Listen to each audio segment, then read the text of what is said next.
If you like the video, make sure to like, subscribe, and comment.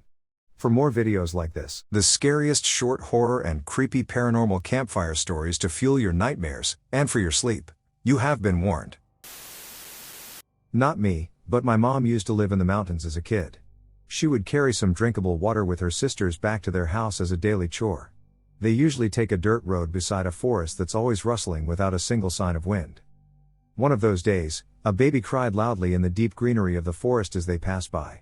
They just ignored it since they're one of the reasons some of the people living there always go missing. They always use familiar noises to lure in people, like PSSD. I would know, because one time I almost followed the cries of a baby at almost midnight. Good thing my older relative caught me before going into the trees. There's a story from my old high school that one of the wings of the building caught fire one time, and a firefighter died in the efforts to stop it. Since then, there have been sightings of his ghost. One time after school, doing hood rat shit with my friends, I went into the area, and all the lights were off. We weren't doing anything wrong, we were just basically playing hide and seek and exploring. Well, then suddenly, there's this person standing right in front of me. I didn't say anything, and I don't remember them walking up. They were suddenly just there. I am immediately terrified that we're in trouble. I run away, and my friends see and follow. It wasn't until after the event that we realized they only ran because I ran. They didn't see anyone. When I tried to describe who I saw, I couldn't. It was just a silhouette. That's when the story came back to me, and I realized I saw that old ghost. I never believed in ghosts before that, but now you can't convince me otherwise. A scary story about a husband and wife. The husband and wife get into a huge fight. The husband pushes his wife, and she falls down the stairs to her death. He drags her body down to the basement to hide it from his 5-year-old daughter. As he walks back up the stairs from the basement, he sees his daughter staring down at him from the top of the stairs with a creepy smile. He's worried that she had witnessed what had happened and asks her, "What's wrong, honey?" The daughter responds, "Daddy, why are you carrying mommy on your back?" When I was 10, me and my grandpa were driving to a ranch in Mexico. It was 3:40 in the morning, and we were driving on a supposedly haunted road. My grandpa had a blue Ford pickup truck anyway. My grandpa and I were just having a conversation. He then said, "This road is haunted. A woman stands on the side of the road, asking for rides." So I got scared and started looking out the window. 40 minutes pass, the sun is still down, and grandpa keeps looking at his rear view mirror. I asked him what's wrong, and he replied, "Nothing." I then looked in the mirror. My heart drops, and I'm just paralyzed in fear. I see a woman in a white dress with pitch black eyes in the back of our truck. My grandpa looks at the mirror once again, and I'm guessing he sees it as well, and he just slams on the brakes. We both just look at each other, we look at the mirrors, and she is gone. Me and my grandpa addressed what happened and confirmed that we both saw her. We got out of the truck, and we were moments away from falling into a deep ditch off the road. If my grandpa hadn't slammed on the brakes, we could have been dead, ever since we never took that road. When I was a girl living in Texas, I had a recurring dream. In this dream, I was walking down the street in my hometown, and a man would walk toward me. Sometimes he was older, and sometimes he was younger. He didn't always have the same face, but I always knew it was the same man. He would get closer and closer, and I would know that something bad was about to happen, but I would wake up each time before he reached me. I would be terrified. One night, in my dream, we finally got face to face, and I spoke to him. I said, "What is your name?" He said, "My name is Samantha." Then I woke up, and I was so afraid that I couldn't go back to sleep. I went to my sister's room and said, "Can I get in bed with you? I've just had a terrible dream." My sister said, "Was it Sammy?" I said, "What did you say? How do you know Sammy?" My sister replied, "I don't. But you just brought him into the room with you." I turned on the lights, and I saw that my sister was asleep. I was at a friend's house watching his dog, and it was late at night. He bought the house from a guy after his wife died. She was bedridden and died in the house. We always had stuff like weird noises at times, and one time a drumstick fell off a shelf and was lodged in there without any way for it to fall out. Anyway, so I'm over there and I'm watching TV on the couch, and I catch something out the corner of my eye, and I turn, and I actually physically see an orange orb float through the air. It loops around a couple of times, and then comes right up to my eye and then vanishes.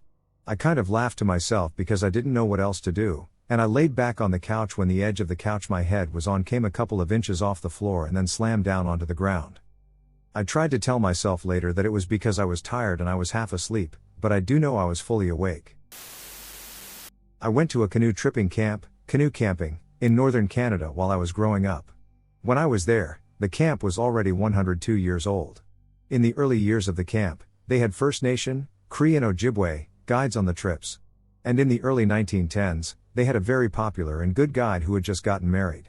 He moved his wife out to a remote island on one of the lakes and built a cabin with her out there. There were a few other cabins on the lake, but it was quite remote but on a fur trading route.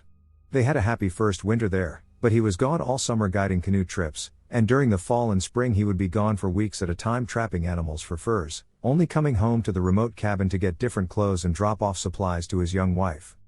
One trip early in the fall, he came home to drop off supplies, and his wife had lost her mind, and she killed him with an axe. They found her screaming, stark mad, and naked on the shore of their island. She was committed and died shortly afterwards. She never recovered her mind. In the late 1990s, in the early fall, a husband and wife were canoeing down that same lake and were caught in a terrible storm. They took shelter on the island. They tried to set up their tent, but it was torn away by the wind. The guide's cabin still stood. The years had blown out the windows and collapsed part of the roof, but it was shelter enough from the storm. They hunkered down that day and into the night as the storm raged on. The next morning, the wife was found naked and screaming for help, adrift in their canoe on the lake. The waters were still rough from the storm the day before and she was inconsolable.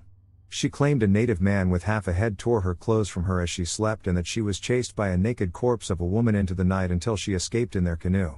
She didn't know where her husband was. They found his body in the ruins of the cabin, with his half-head missing. They never solved the murder. It happened when I was 11. I was a bit of a problem child then and had a habit of staying up at night. One night, I was sitting in my room. My room is located so that if you open the door to my room, you can see a long corridor in our house directly from it. This corridor is so long that no light enters it at night. And so, as I'm sitting in my room and drawing something in the album, at some point I turn to the door and see something standing in the corridor, similar in height to a child of 8 to 9 years old, and this something was on this long red bag. At first, I did not understand what I had just seen. I began to blink, rub my eyes, and do everything to unsee it. But it didn't go away, and then the thought, what if it doesn't seem to you at all? Flashed through my head. I had no idea what to do. I just turned to the table and tried not to think that this something was actually right outside my door. I did not hear any strange sounds, only the sound of my heartbeat. At some point, I heard footsteps somewhere far away in the corridor. I did not dare to turn around. It turned out that my mother woke up. She came to my room and scolded me for not sleeping. I have never seen anything like it, and I still don't know what it was. Camping. A few months ago, a friend of mine, who is an up-and-coming nature photographer, decided to spend a day and night alone in the woods outside of our town. She wanted to take photos of the woods and wildlife as naturally as possible for her portfolio. She wasn't afraid of being alone, as she had camped by herself many times before. She set up a tent in the middle of a small clearing and spent the day taking pictures. She filled up 4 rolls of film on that trip, but when she went and got them developed, she saw 4 pictures that unsettled her. These 4 pictures were taken from inside her tent, asleep in the middle of the night. I hated year 4 camp because my friend on the bus ride there told me this story. There was once a family with a mother, father, and son. They lived on a street called Slide Street. One week the parents decide to go on a trip without the boy. Before leaving, the father tells the son, if you hear the noises, click clock slide, turn off all the lights, lock all the doors, and stay completely silent. That's all you need to know for the rest of the week. The son thinks nothing of it, and for some reason the parents of the street leave for something as well. The first night the son is reading comics and watching TV when he faintly hears click clock slide. He remembers what his dad said, locks doors, turns off the lights, and is silent. He falls asleep and wakes up the next morning completely fine. He looks outside and sees no one weirdly since it was 11 a.m., but he doesn't think much of it. He then safely guards the house and does the procedures early, but he never hears anything for the next 2 nights, but on the 4th night he thinks maybe it was just a one-off thing and doesn't pre-set up the house until he hears click clock slide. But this time it's as if it's coming from the driveway, so he does everything but the lights and accidentally leaves some on, but he makes it through the night. He pre-sets up the house 2 more times but doesn't for the last night when his parents are meant to be back, but they don't come that night, and then he hears click clock slide. But this time it seems as if it's at their front door, So he just runs to his room and does nothing until he looks in the hallway and sees a woman with no legs on her arms, then realizes why those sounds were being made. It was from her long nails digging into the ground, then her cracking her knuckles, and finally sliding. Then he realizes why no one else came out of their homes, they were already dead. He tries to run but can't, he's paralyzed from fear. The woman drags herself toward him and carves out his heart. The parents knew that someone had to die in every house in the street so that they weren't all hunted down. I live in Australia, and I am convinced that I saw something this night. I, age 47, my son, age 14, and my cousin, age 37, were camping in a nature reserve, and we were all in a big tent together. It was 3:30 a.m., and I heard something rustling, like walking on leaves. I thought it was an animal or something, but then it stopped, got bright, and there was a flashing strobe light. Then nothing. I peeked out of the tent and noticed a massive, human-sized wolf standing in the vicinity of the flashing light. Then, the wolf stood up on 2 feet and stared directly at me. I quickly put my head back in the tent, stayed awake all night, and we got out of there in the morning. I heard a good one a while back. Mommy told me never to go in the basement, but I wanted to see what was making that noise. It kind of sounded like a puppy, and I wanted to see it, so I opened the basement door and tiptoed down a bit. I didn't see a puppy, and then Mommy yanked me out of the basement and yelled at me. Mommy had never yelled at me before, and it made me sad, and I cried. Then Mommy told me never to go into the basement again, and she gave me a cookie. That made me feel better, so I didn't ask her why the boy in the basement was making noises like a puppy or why he had no hands or feet. I went to an abandoned hospital with my friends, and it was a big mistake. We were a group of friends who had the idea to go to this specific place after eating out. We just went with flashlights, and that's all since it was all a 3-second plan. We parked in a nearby neighborhood and went to the place. Before we got in, we heard a woman calling out to us. "Hello?" she said. We all heard it but didn't think anything of it. We explored the first floor and started heading towards the second. We saw that the stairs were half collapsed. One friend from the group decided to hop on it to see if it was safe. He did, and he went forward. It was my turn to head up, and the stairs fully collapsed on me, leaving me to fall 8 feet down and to fall on another set of stairs. I tried to get up, barely seeing anything. I noticed that I sprained my right ankle, got a huge cut on my knee, and got a cut on my forehead. One of my friends picked me up. The others are rushing in to get me, and another friend falls off of another set of stairs. Now there are 2 of us injured. We got carried to the front entrance, and I lost my breath.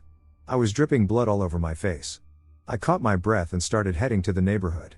That one friend who was carrying me looked back and claimed he saw a crippled witch standing on the roof, watching us leave. I looked at him to see if he was serious, and his reaction was locked on. I saw mixed emotions throughout his face. The rest of the group looked back and said they saw it.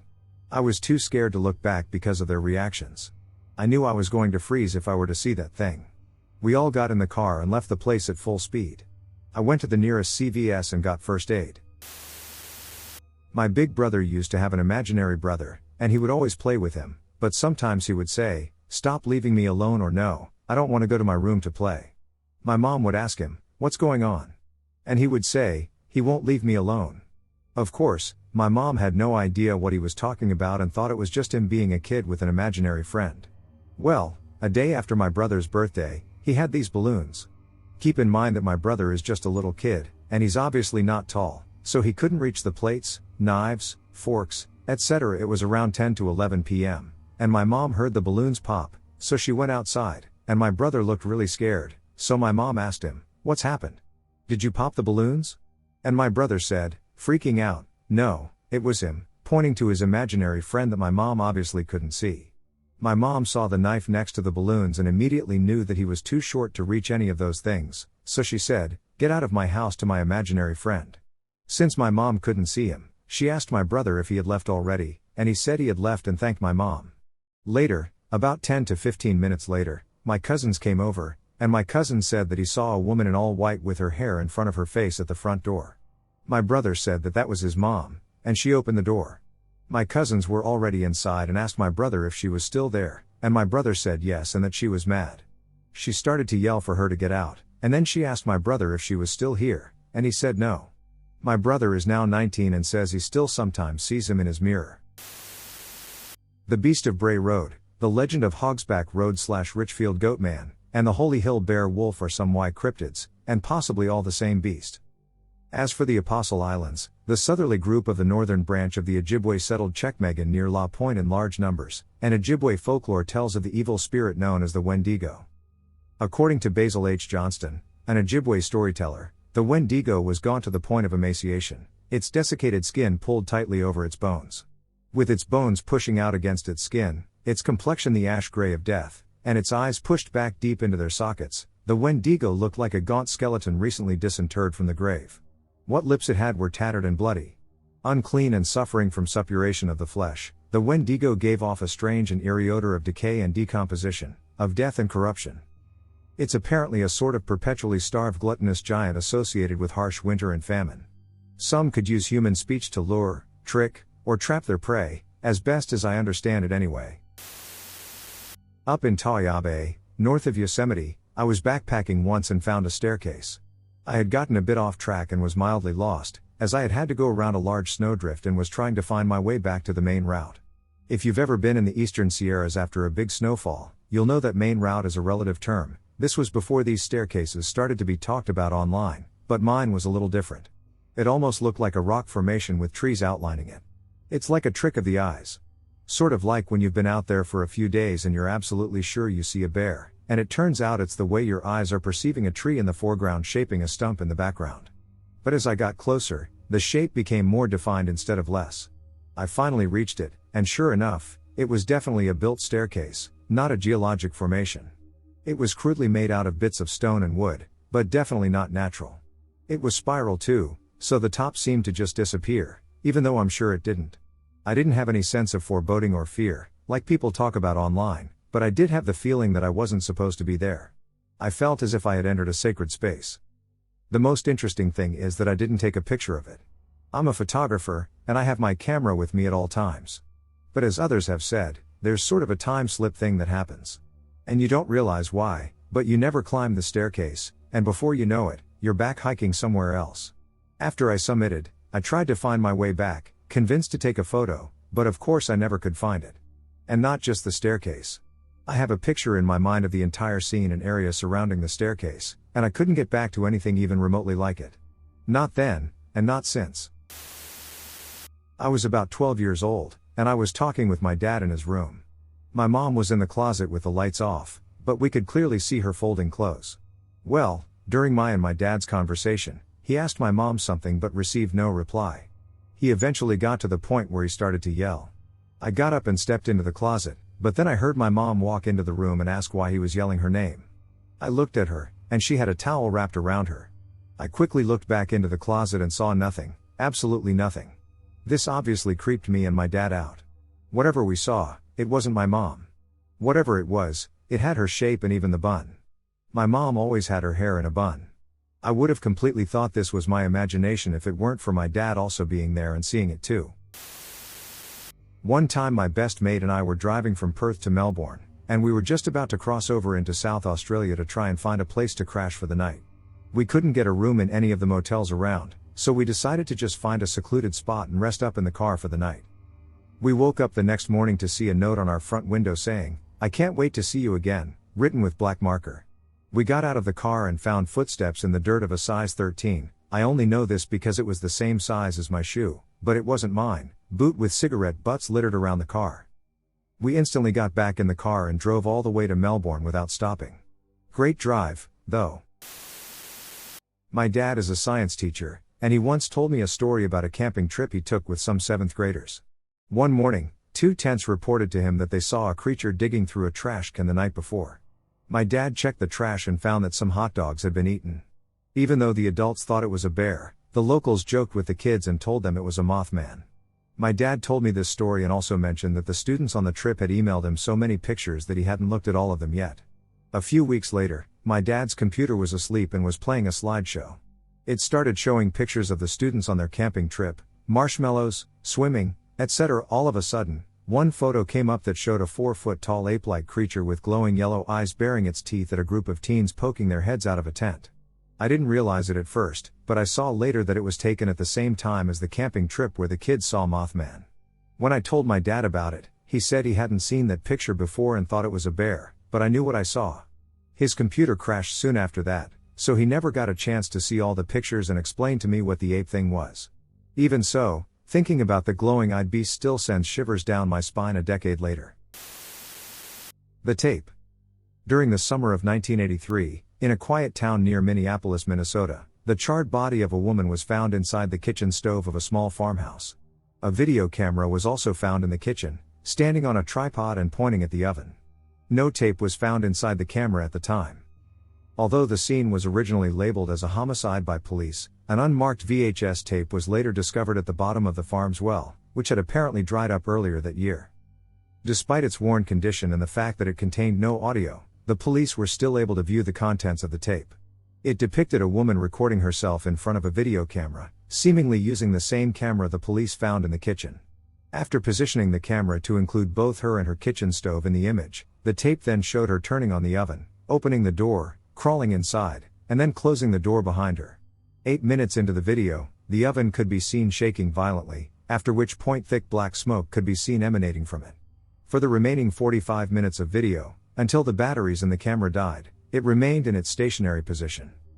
To avoid disturbing the local community, police never released any information about the tape or even the fact that it was found. Police were also not able to determine who put the tape in the well or why the height and stature of the woman in the video didn't come close to matching the body they'd found in the oven. Not really a campfire story, but I live on a cattle station in rural QLD, like 10 kilometers to the nearest neighbor. At night here we tend to just leave all the doors to the house open, and the fence around the house yard has been falling down for, 50 years. The house is the typical tall Queenslander kind of thing. One night after I've been in bed, maybe 10 minutes, at around 2 in the morning, I suppose, I hear something rattle the fence outside. And then there's something thundering up the front steps. It was so loud I legitimately thought it might have been a person, but then as it scurries through the house, I can hear the claws on the hardwood floors. So it thumps right through my house like it's in full sprint and then crashes down the back steps as though it has fallen all the way down them. After that, there's another loud collision outside with the garden shed. So I get out of bed and see my 2 Jack Russells cowering under the bed, terrified, looking at me as though to say, "What the fuck was that?" I get the torch from the kitchen and go outside, and I see that a bunch of shovels and rakes and pitchforks and things that I have leaning against the wall of the shed have been scattered about everywhere, like something has hit them at full speed.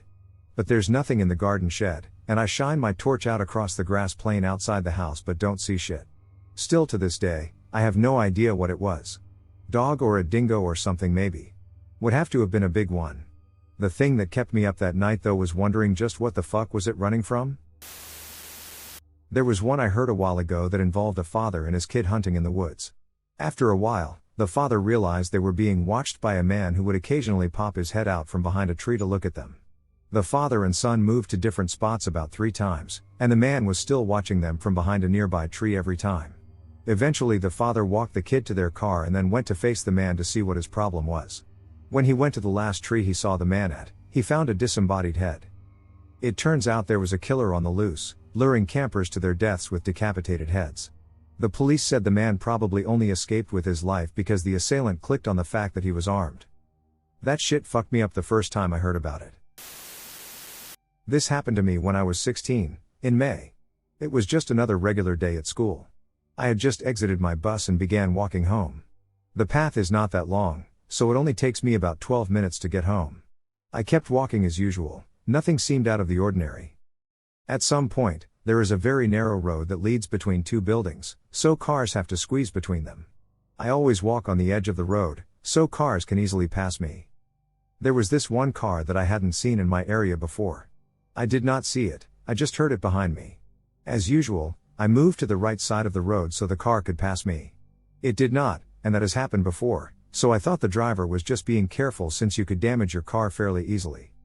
Again, there was a small opening, and I moved to the right, clearly signaling with my body language to the driver that he could pass me. He didn't, he was just slowly driving behind me. At that point, I started getting paranoid. This had never happened to me before, and the driver or the people in the car clearly wanted something from me. Just to clarify, there wasn't a single other person or car nearby. I quickened my pace. I eventually exited the narrow road and came upon an opening. It is possible to either turn left or right, but drivers could also turn around on the same road and go back the way they came. I walked on the right road, and at that point, I heard a shout behind me.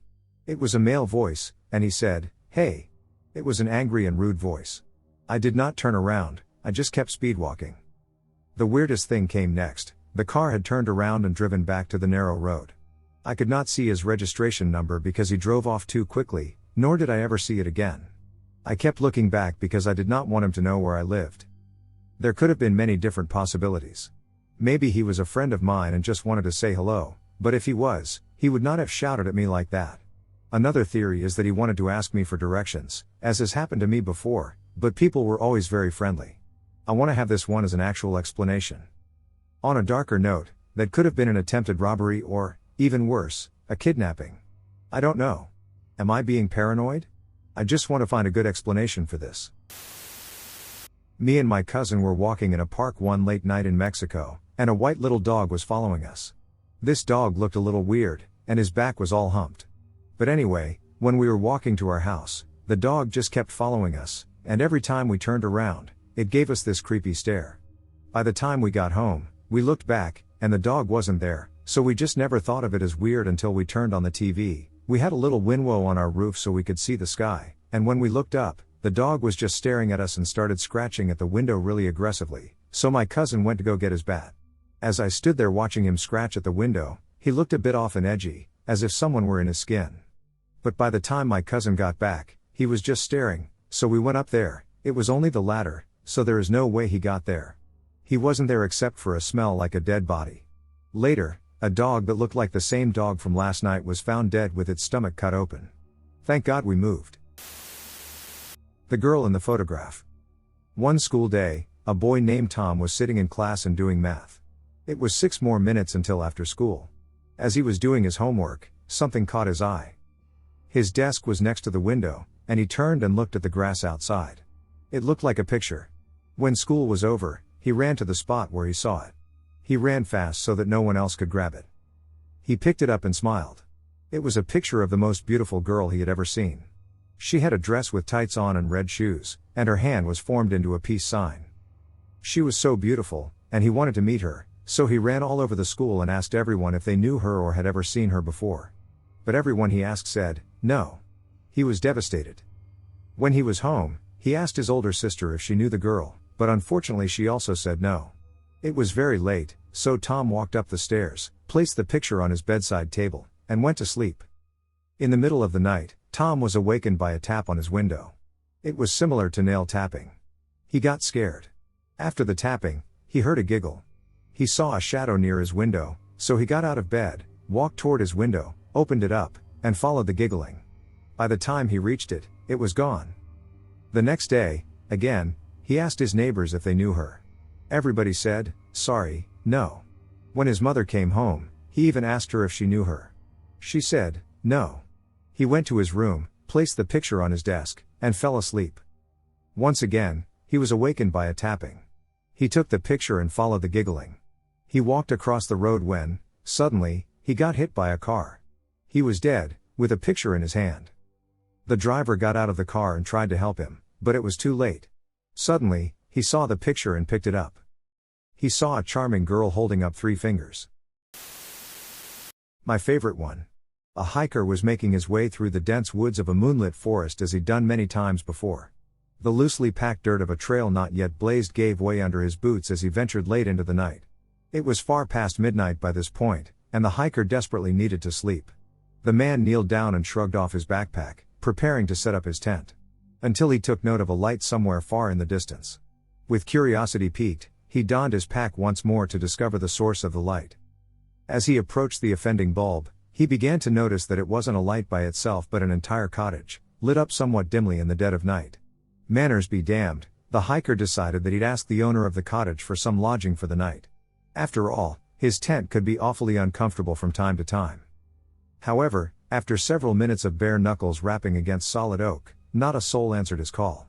He continued to knock and knock and knock, hoping that somebody was home to shelter him. After a few more bouts of this, the man pursed his lips, quickly making a decision of ethics, to sleep outside or intrude without invitation? They don't know what hurt them, the man decided, testing the lock to see if breaking and entering was in order. To his surprise, the door gave way instantly, with the hinges eerily creaking as he made himself at home in the cottage. The cottage was simple enough. There was a small kitchen that was attached to a living room, which held nothing but a pull-out couch.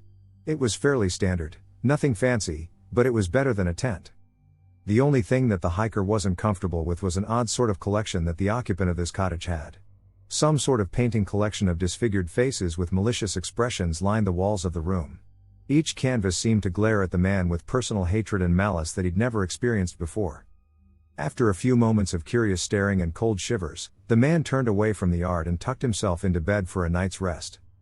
After a few hours of abysmal sleep, the hiker rose with an uncomfortable feeling. He felt uneasy and stood to his feet to gather his belongings before setting off again as quickly as possible. As he packed his bedroll back into his pack, he stared again at the wall once more to gaze upon the odd paintings that he'd seen the night before. His heart stopped cold as he realized there were only windows. This is a true story my mom told me many times. 10 years before I was born, when my mom was 17, she and my grandma and mom were sitting on the couch one morning. In the living room. From the living room there was a small hall, and you could see the whole house. It is a pretty small house. My uncle and my grandpa were away visiting family in Mexico. My grandma, who was exhausted of just having my youngest aunt, stayed home with the rest of the family. So they're in the living room talking. My grandma holds my aunt. And they see a little girl with long black hair. My mom feels something is off as the girls appeared from nowhere and ran into my grandparents' room. My mom and grandma ran to see as they both saw the girl. My grandma checked her room.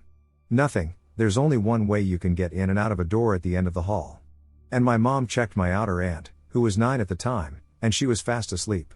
For the drier few seconds, they thought it was my aunt since she, of course, has tan skin and black hair, plus she was the only girl in the house who wasn't an infant.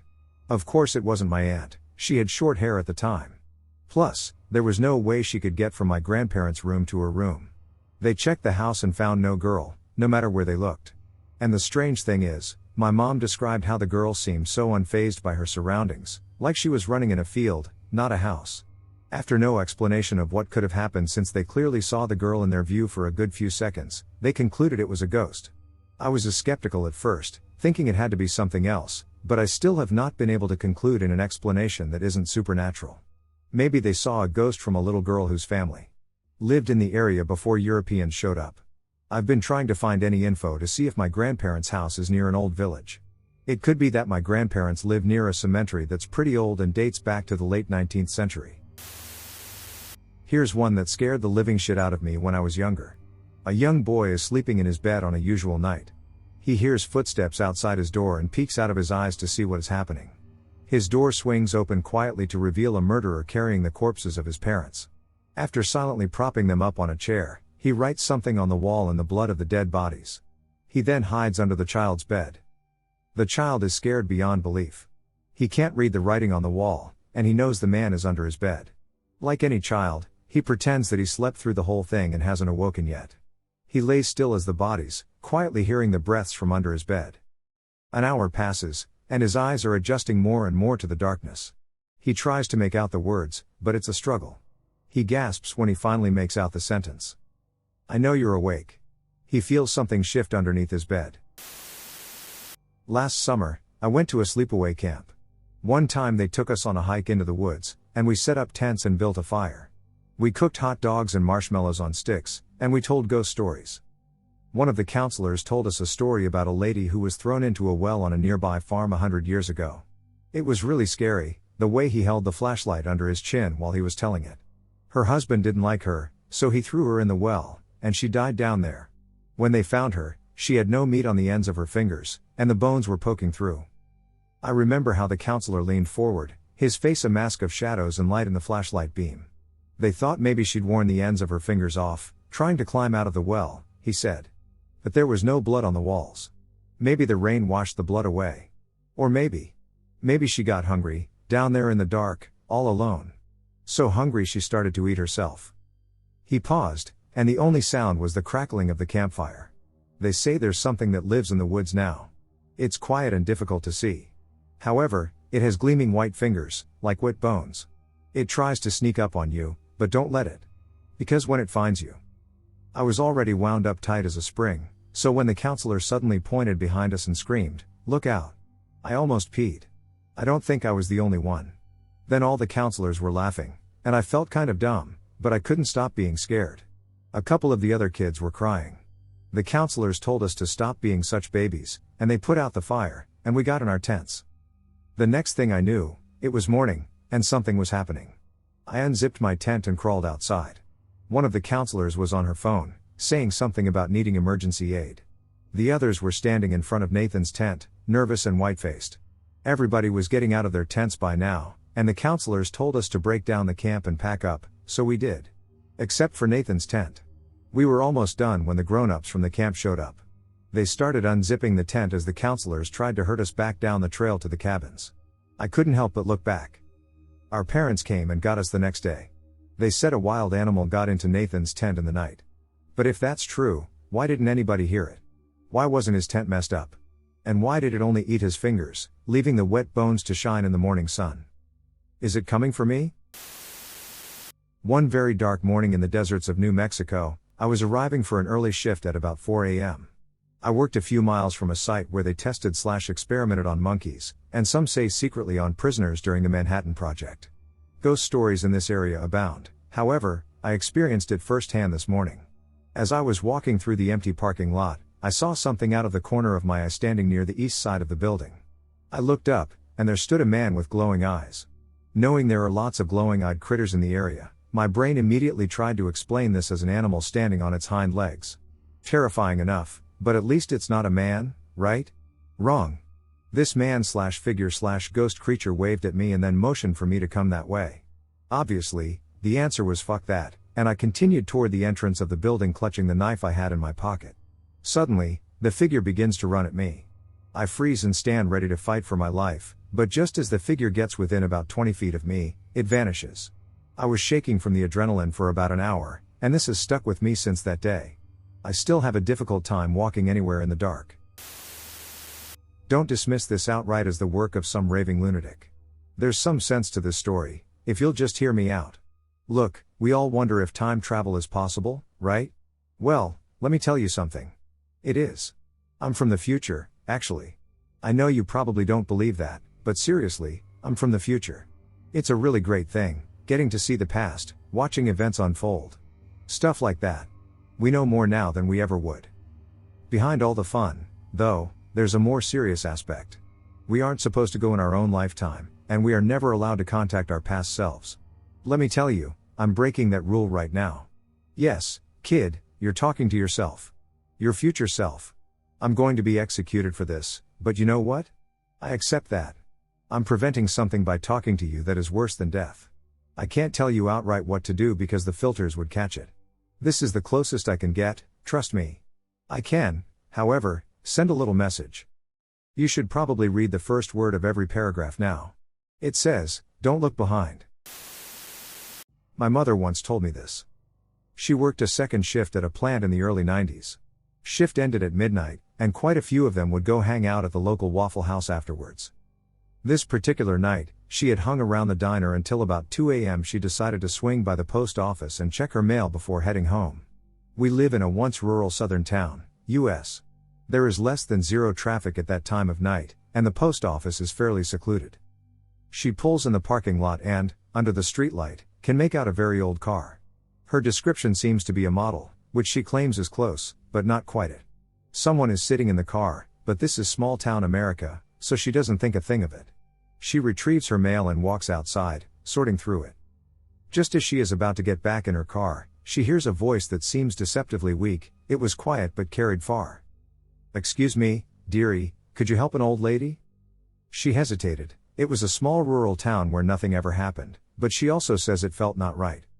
She could see a person in the car, a tall, thin person. Wearing an old, 40s era dress that hung loose on the frame. A pillbox hat, complete with a veil, hid the face, which was further obscured in shadows. The hands were covered in gloves.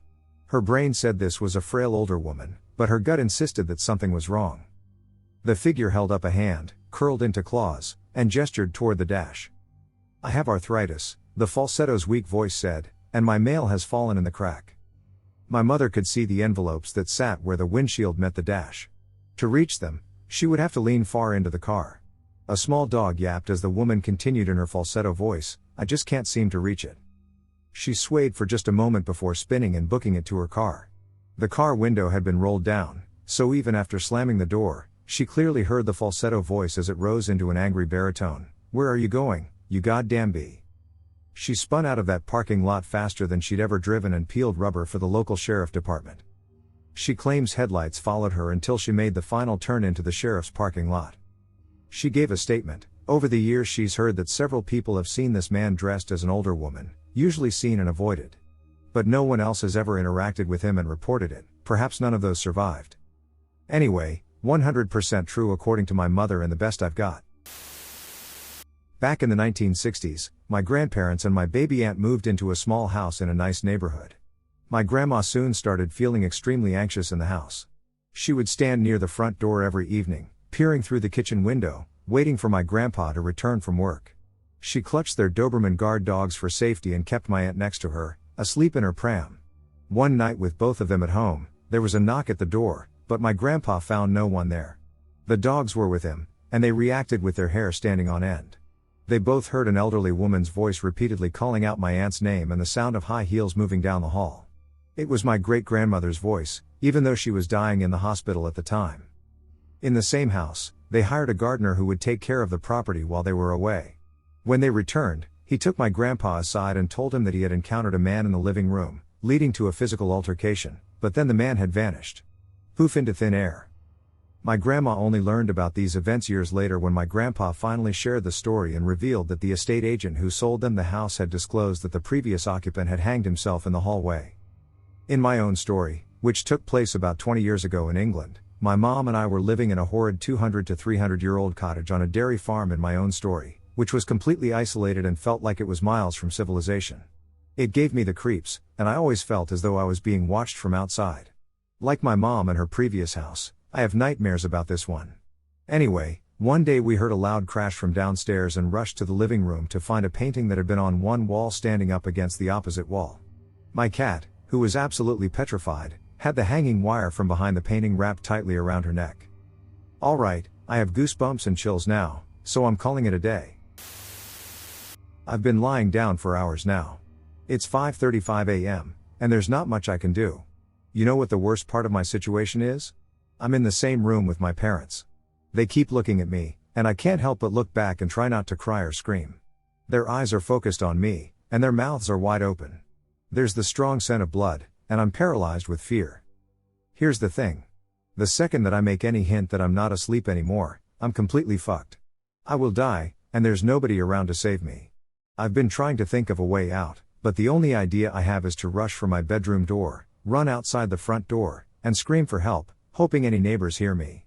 It's risky, but if I stay here, I'll surely die. He's waiting for me to wake up and see his masterpiece. You're probably wondering what's going on. I do get ahead of myself sometimes. About 3 hours ago, I heard screaming from the other side of the house. I got up and went to check on the noise, and I realized that I had to use the restroom. Instead of doing the smart thing and investigating, I went to the bathroom first. I could have gotten myself killed right there for my stupid actions. But I actually did my business and took a peek outside the bathroom. There was blood on the carpet. I got very worried and ran back to my room, where I hid under my sheets like the pussycat I was. I tried to convince myself to go back to sleep, saying that it was just a really vivid dream or something. I heard my bedroom door open. Like the terrified child I was, I peeked from under my blankets to see what was going on. I could see something dragging my dead parents into the room. Whatever it wasn't human, and I can tell you that. It was hairless, without eyes or clothing. It walked like a caveman, with its back slouched as it dragged my parents. However, this thing was much smarter than any caveman. It was aware of what it was doing. It propped my dad up on the edge of my bed and made him face me. Then, it sat my mother down in the chair and positioned her towards me as well. After that, it started rubbing its hands on the walls, staining them with blood, and then drawing a circle with a pentagram in it. To finish, it scribbled a message on the wall that I couldn't read in the darkness.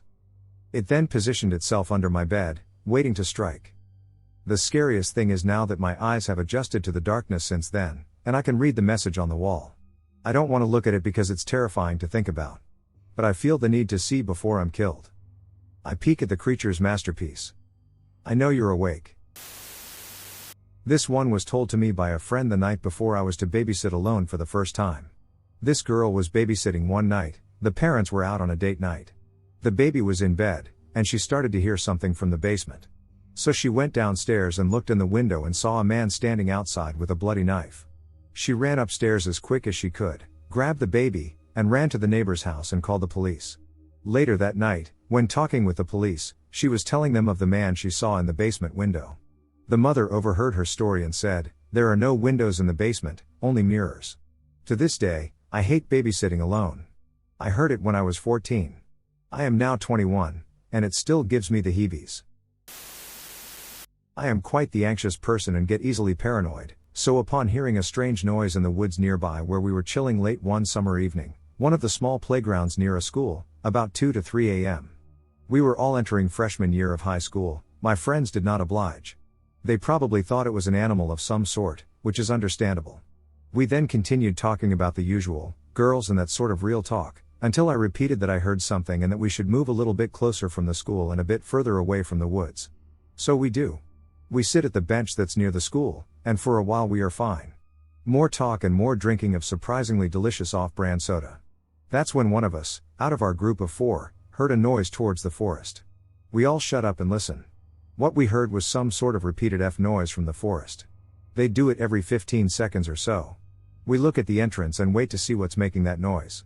We see 2 humanoid shapes in the shape of an animal, possibly a dog. We stare at them for 30 seconds or so, trying to determine what we should do. We've never seen anything so bizarre before. They continue making their weird-ass noise, and we decide that this was our cue to GTO. As we made our exit through the street, we looked back and saw what we originally thought were 2 to 3 guys were actually 8 to 11 people. The rest of them we presumed were all hiding in the woods. Scariest shit that we've seen. Many people don't know this, but Puerto Rico was once the site of a grisly, tragic fire that wiped out an entire village off the map. Puerto Rican people are quite superstitious and must have been convinced the fire was tied to a demon/supernatural occurrence because it was abandoned with no record left of it. It's been so long that almost no one remembers it. There's a reason I say almost no one. A friend of mine who took time off to go hiking around the forests of Mocha told me in person that he wanted to try a new path that day and tied a purple lanyard where he went off the path, walking solely in a straight line. It wasn't 5 minutes before he had stumbled along an old stone path in the forest, something peculiar since stone paths were a byproduct of the time Puerto Rico was under Spanish rule. Having heard nothing of such a path in the area, he decided to follow it. For the purpose of recounting the events, I will present the narrative from his perspective. I followed the stone path, which was surprisingly solid, unlike the ones you'd see in some parts of the Yunque. I thought I had seen most of that forest, but the path took me across this small split among the rocks. It was curious, sure, but nothing out of the ordinary. Until I saw the first cabin. Charred, black, and almost entirely rotted out with vegetation growing all over. It wasn't until I passed the third one that I could start making out the foundation of a small village. There was almost nothing left standing, and the only clue I had was the stone path, which circled around what must have been a plaza, with small charcoal wood placed every few meters or so in an organized manner. The air smelled faintly of charcoal, which was odd since I wasn't near any of the plots. There was this large plot at the end of the path, which I presume to be the alcaldía, in Spanish. This is the mayor's place, which went inside. He went silent for a moment, taking a deep breath as though he were steeling himself to remember what happened next. I thought it was a shelf. I thought there could be something inside. I didn't see the bones until. His hands shook a bit, and his voice trembled. I held his shoulder, hoping to calm them down. He continued, trying to finish the story as calmly as he could. I felt it, the heat, the smell of burning skin, crackling like pork skin. I looked around, and the village was there. The entire village is still standing and burning. I could hear the people screaming in agony like nothing I have ever heard since. I ran. I ran as hard as I could out of there. I could see the people trapped inside, banging on the windows and doors with all their might. I didn't want to look, I tried not to look except for ahead. But there was a large building just beside the path, and inside I could see them. Hanging, clawing at their necks as they fought to get free. Hot ash blasted from their mouths as hellfire consumed it all. He grew silent, breathing heavily, complaining about an upset stomach, but finished his story with one last detail, which gives me chills to this very day. When I got out, when I passed that crevice in the rocks, it all stopped. The smell, the screams, the fire, just gone. I couldn't bear myself to turn around, but I did. I don't know why, but I did. And on a burnt out sign, Etched in ash was the phrase Tumba de los Dioses. I tried looking up any information about this page, but nothing about a village burning down came up. What did come up was what was written on the sign. It means Tomb of the Gods. Attached to it was a small article about how back when the Spanish were still conquerors, there was an incident where a group of Taino Indians took a Spanish man and drowned him, wanting to test his immortality. An incident that began rebellions across the entire island. My friend doesn't hike in that forest anymore, but he says he left the lanyard tied around that tree trunk, 5 minutes from that stone path. So I used to live in this creepy little town somewhere in Virginia before I moved to Pennsylvania. The thing I remember from that town was the constant stories of that one haunted house. Now, when I was living there, I never really learned too much about the house other than the fact that it was haunted. In fact, I was 7 when we moved, but my brother was 16. To this day, every Halloween he tells the things he found out about that one dreadful house. These stories were never told to younger kids, though. It was only told to older guys and parents. My brother is pretty serious about it, and my parents always tell him to quit discussing it whenever he brings it up. I remember the house windows being boarded up. I also remember the awkward rocky path to the front porch and the cracked door. This was the house older kids always joked about breaking into on Halloween. One day, my brother, his friend, and I were walking home from our bus stop, and my brother and his friend peeked through the cracked views from the wood planks that covered the windows into the house. All my brother mentions about what he saw was a basic abandoned house. He recalls it was not that old looking but still pretty beaten up. One night, the whole neighborhood was woken by sirens. 2 cop cars and an ambulance came rushing to the side of the house. The authorities weren't focused on the house, though. In the woods behind the house, a few kids were running, and one tripped and went unconscious. The other 2 left him, and one spoke up that night to his parents. The boy only had a concussion and a broken wrist, but nobody knows why the boys were running in the woods. For weeks, everybody in town was talking about the incident nonstop. Some said they were just playing tag, while others said that someone was chasing them. Then, a month and a half after the incident in December, multiple sirens were heard throughout the neighborhood. My brother and I both recall sitting on our porch with our parents. There were 4 to 6 police cars and a single ambulance that once again pulled up to that mysterious abandoned property. Unlike the last visit, on the other hand, they were entering the house. My brother and parents never continued the story from that point, but all I know is that after that day, my dad had his company transfer his job over to Pennsylvania. I've never looked at that house again. I grew up in a rural town along a river in Arizona. Growing up, there were rumors/stories of a crying mother in a white dress that would walk the rivers at night looking for her children. There are different versions of the tale, but every version seems based on a weeping woman roaming the river edge in search of her children. Many people in the area had claimed they had seen or heard her calling out in the night.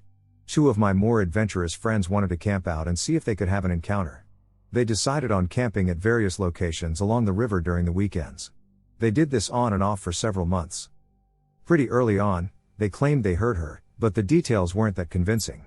We were all very intrigued, and the story was exciting, but it didn't really seem compelling. A few months after that, they went to a more remote spot where 2 rivers joined.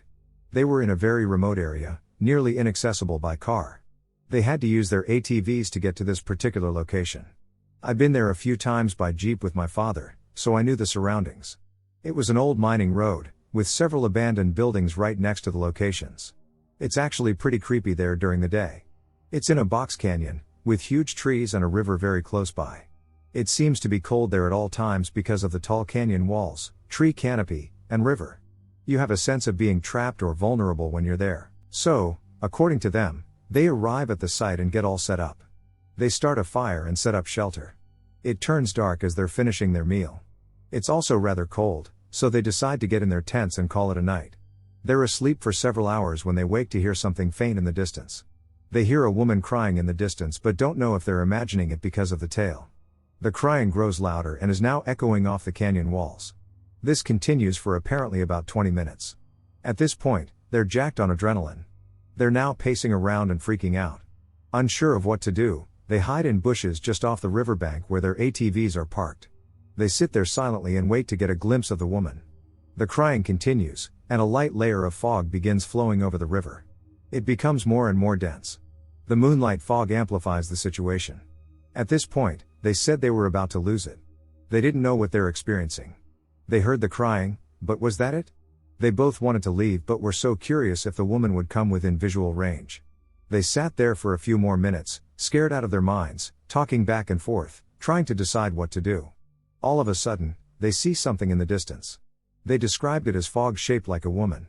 It kept flowing to them at the pace of the river. They said they let her get within 50 yards, but they couldn't handle it anymore. They both hopped on their ATVs and drove home. They left all their gear there and went back a few days later with family members to get it. I generally never really believe people's ghost stories, but I do believe theirs. They were clearly different after that day. They weren't the same for many months after that. When they told the story, it almost seemed like they weren't telling it for entertainment. They didn't care whether you believed them or not. It seemed like they had witnessed something and needed to get it off their chest. I lived in my childhood home until I was 20, and I lived there with roommates for a year as well. It's always been an active home, but it definitely got more active once roommates moved in. A lot of different energies pushed together under one roof can definitely do that. One night, my boyfriend had a friend over to play video games. I was hanging out with my best friend or roommate. My boyfriend and his friend decided to go get some food around midnight. My friend and I stayed home. None of our other roommates were home. We were sitting at the kitchen counter, right next to the front door. We heard voices approaching the door after about an hour of my boyfriend being gone. The motion sensor light also came on outside. It sounded like two male voices talking to each other. Eventually, the light went out, but the voices continued. We were confused about why they hadn't come in yet. While making some jokes, my friend proceeded to open the door and check who it was. Nobody was there. No cars were outside.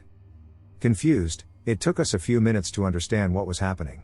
We walked around the perimeter of the house, nobody. I called my boyfriend, he was a 10-minute drive away. That was when we started thinking about it. We knew that there were spirits in the house, but not much else. We always joked that it was two male energies, one was playful and a trickster, and the other was scarier and liked to scare us. We once had a conversation about how the spirits couldn't be female because none of us felt a female presence, only male. At one point, we even assumed it might just be one spirit, but now we know it's two male spirits because we heard them with our own ears. Not really a campfire story but a military camp story that's been going around for ages.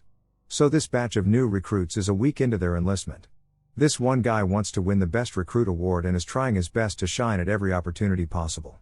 Bootlicking included.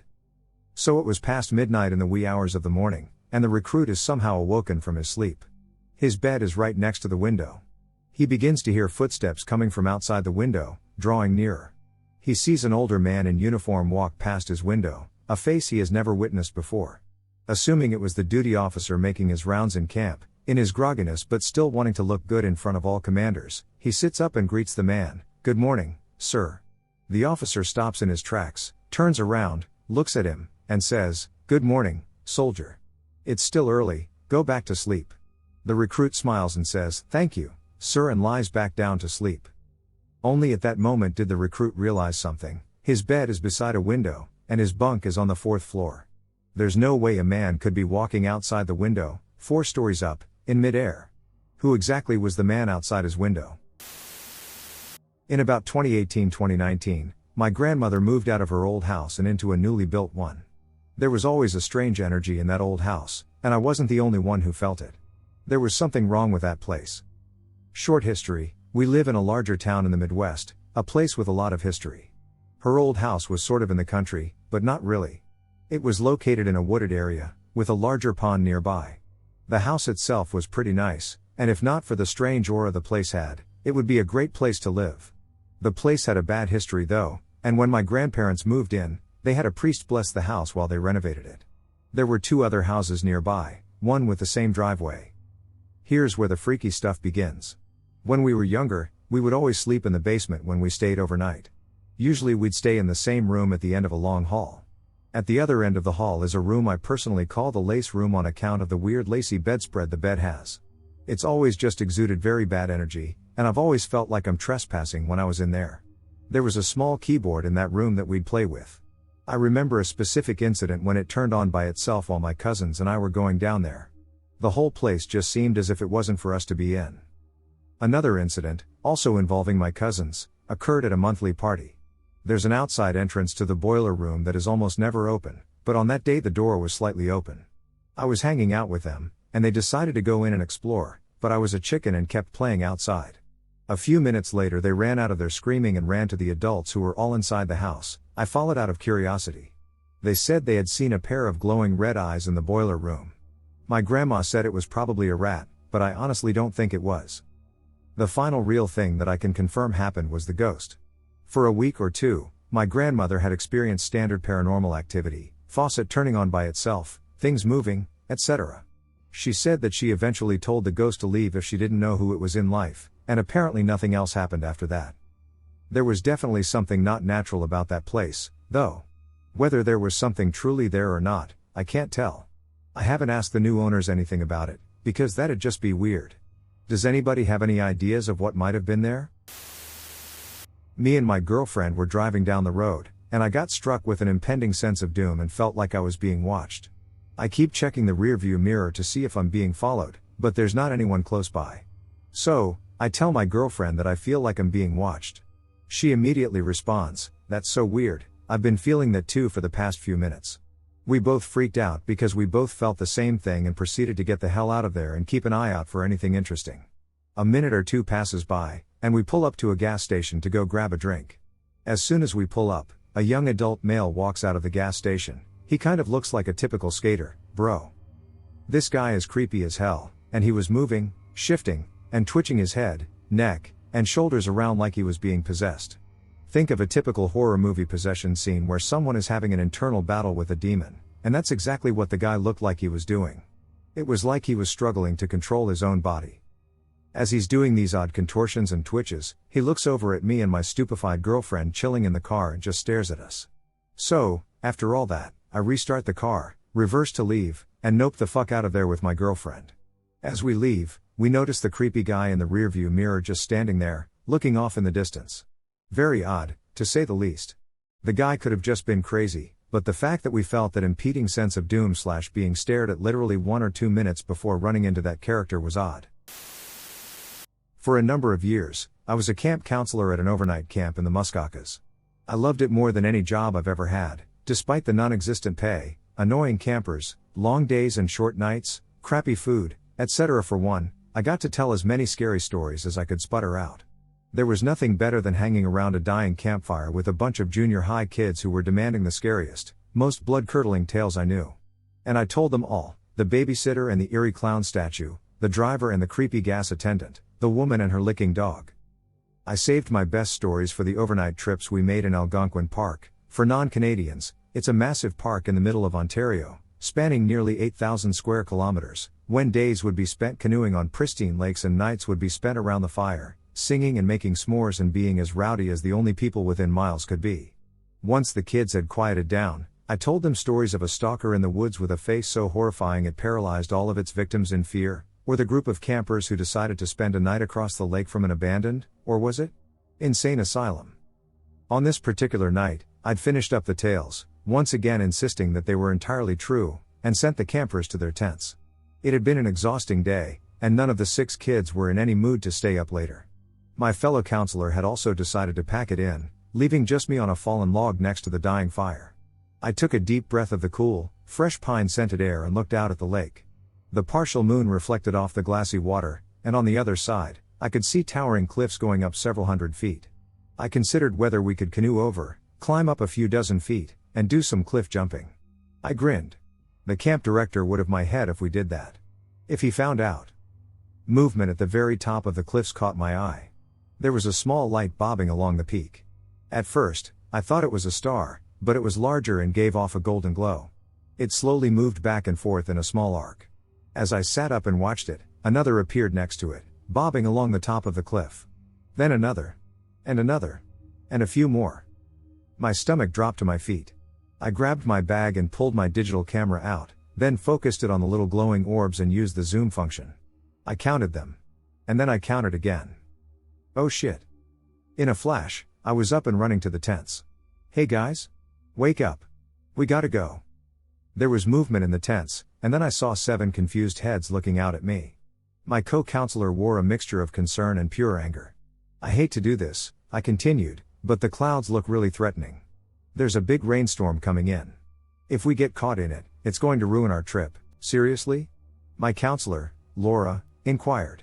We're in the middle of the woods. Where would we go? I pulled a map and flashlight out of my bag.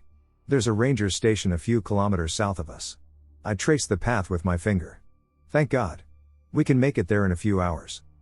The campers groaned. Can't we just go in the morning? No, I shouted, my voice echoing across the lake. I lowered it. Come on, let's get packed up and go. I'll tell you a story along the way. I smiled, though I could feel my lips quivering. It's my best one. That seemed to get them going, and within 10 minutes, the tents were packed up, and we'd begun our trek into the deep woods with small flashlights as our only guide. When I was confident we were moving at a steady pace, I allowed myself to relax and began to tell my favorite campfire story. Centuries before the European settlers made their way into the country, it was inhabited by the First Nations people. They had made the trip from across Western Canada, following the migration patterns of large animals such as buffalo and bison.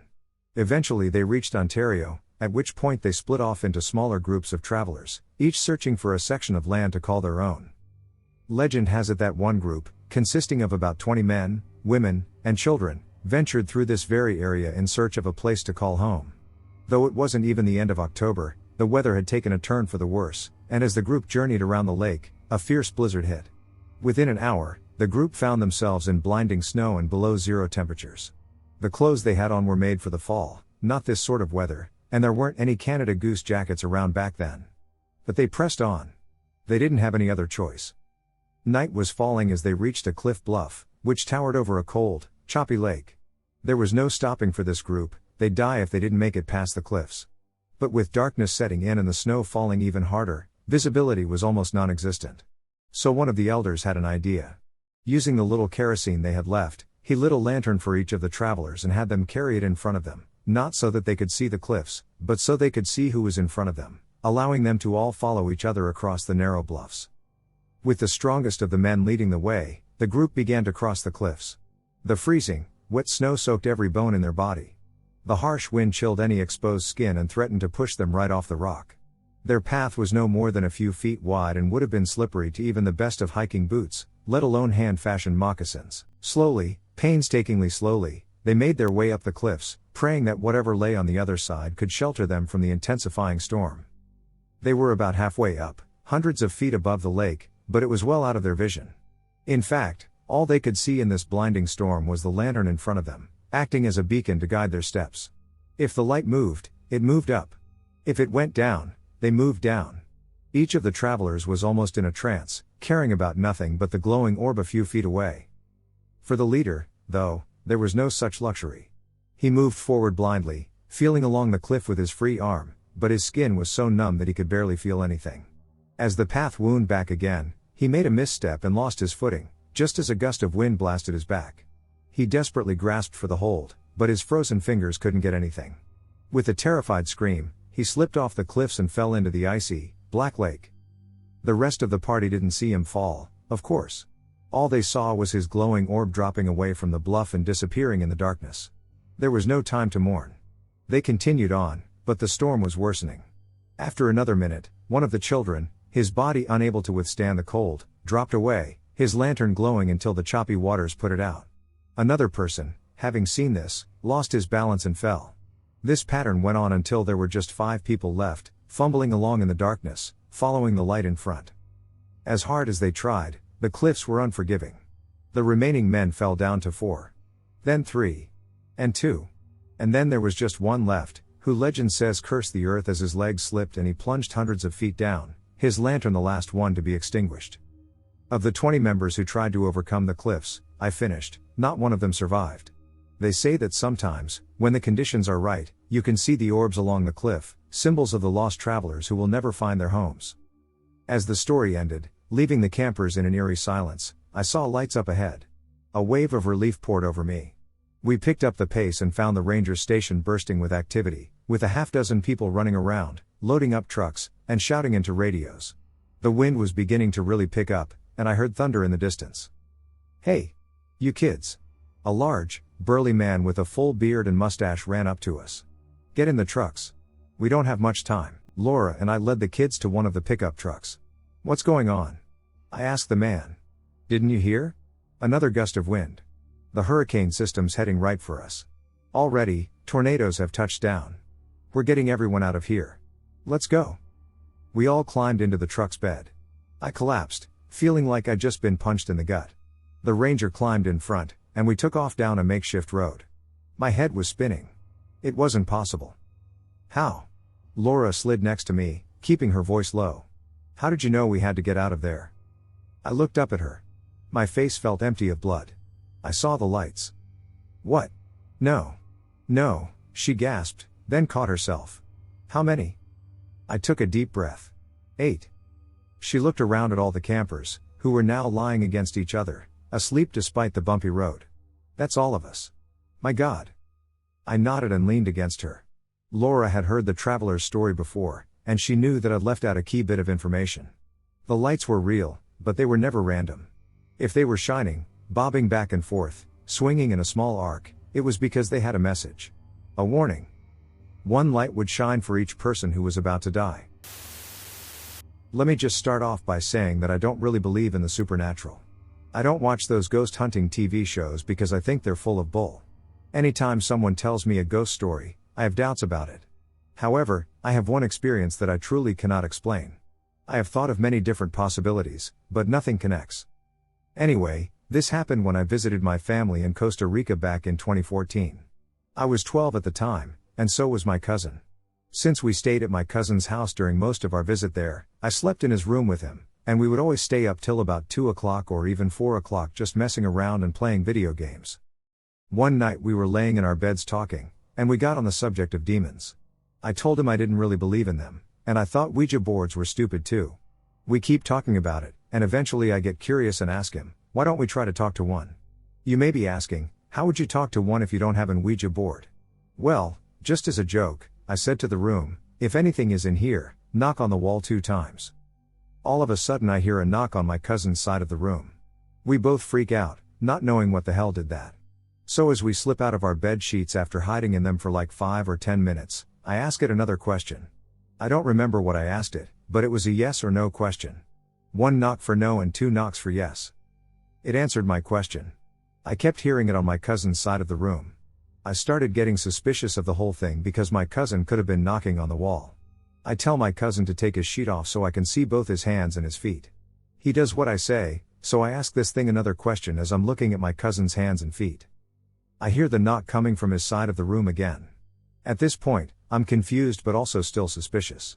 To make it even more impossible for my cousin to trick me, I ask the thing to knock on my side of the wall instead of my cousin's. To my surprise, it knocked on my side of the wall, which is literally on the other side of the room. I start asking this thing more questions, and things get even weirder. I hear knocks on the ceiling, in his closet, on the floor, just everywhere in that room.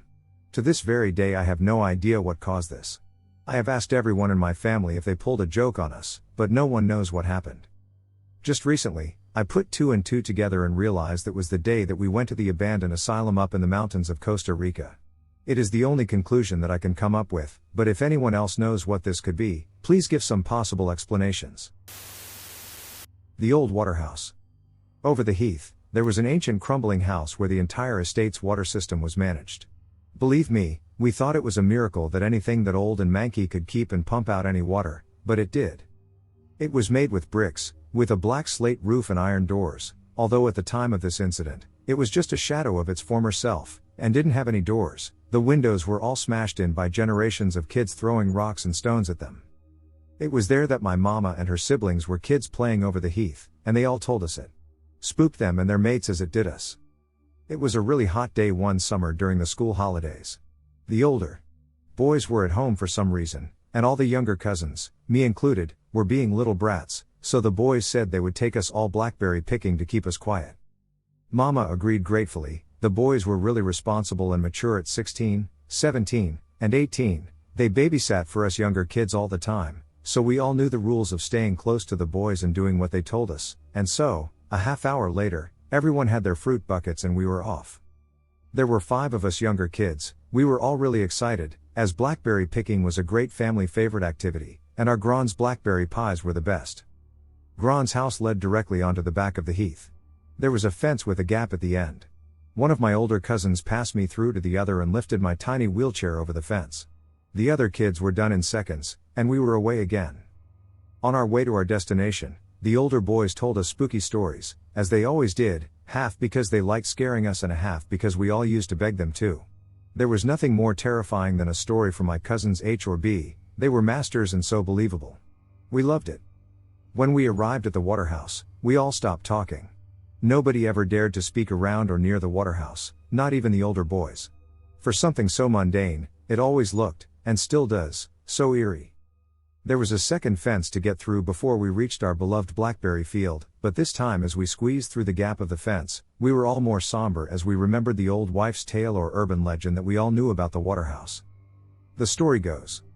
Once in the early 1960s, there was a gang of bank robbers. They were local to the area and were really nasty pieces of work. Their expertise terrorized bank customers and staff alike. They did several jobs without getting caught, but they really messed up a particular job, and a sweet 19-year-old trainee bank clerk was shot dead, and 5 more people were seriously injured. One of the gang members was also shot dead, along with the nastiest member of the gang, who was seriously wounded in the crossfire. It is said that the remaining gang members escaped with just a few hundred and made their way over to the heath and hid out in the Waterhouse. It was newish at that time and was a perfect hideaway for the murderers. There was a lot of contention and stress between the remaining gang, and months later, although it was never proven how, the bodies of all 3 of the remaining gang members were discovered rotting away in the Waterhouse 6 months later. A few years later, weird stuff and creepy noises started occurring near and around the Waterhouse. Mysterious hairy figures were glimpsed moving stealthily amongst the pipes and wires. A dank, moldy, rotten smell like aging river weeds was always smelt around the area of the Waterhouse, and eerie wails and menacing murmurs could be heard day and night. In the late 70s, there was a spate of mysterious deaths of homeless people who would shelter over the heath, not too far from the Waterhouse. There was nothing to ever link the deaths to the Waterhouse, but the locals soon started giving the Waterhouse and surrounding area a wide berth because of the creepy history and dark reputation, and that left the Waterhouse abandoned and in disrepair. That's what we knew about the Waterhouse's dark history. That is why we were so wary and anxious to get away from it as quickly as possible. When we were all through the gap in the fence further away from the Waterhouse, us younger cousins built up enough courage to glance over at the building of ill repute before being rounded up by the older boys. Put me in my wheelchair again, and we set off to the blackberry field. We soon arrived at the field, where some other local kids we knew were already there, and we spent a nice afternoon picking and eating the juicy, sweet blackberries and splashing in the river. Soon, the sun was getting low, and it was time for home. Our journey home was much like the one there. We were still bantering and laughing, and the older boys were still winding us up slightly, but as it was getting later, we were feeling wearier and more subdued. When we reached the fence before the Waterhouse, the air felt slightly too close, like before a thunderstorm. The youngest of the 3 older boys got me out of my wheelchair so that we could lift it over the fence. The other kids were already on the other side of the fence with H and B. He suddenly spoke to his brother in a low guarded voice. Something moved at the back there, Bruv. B just looked at him sideways. Out of the boys, A was the most likely one to pull a stunt or wind anyone up for a laugh, but A was straight-faced. A said, "I'm going to have a look." Passing me through to B and squeezing past us all. "Wait up, A, we've got to."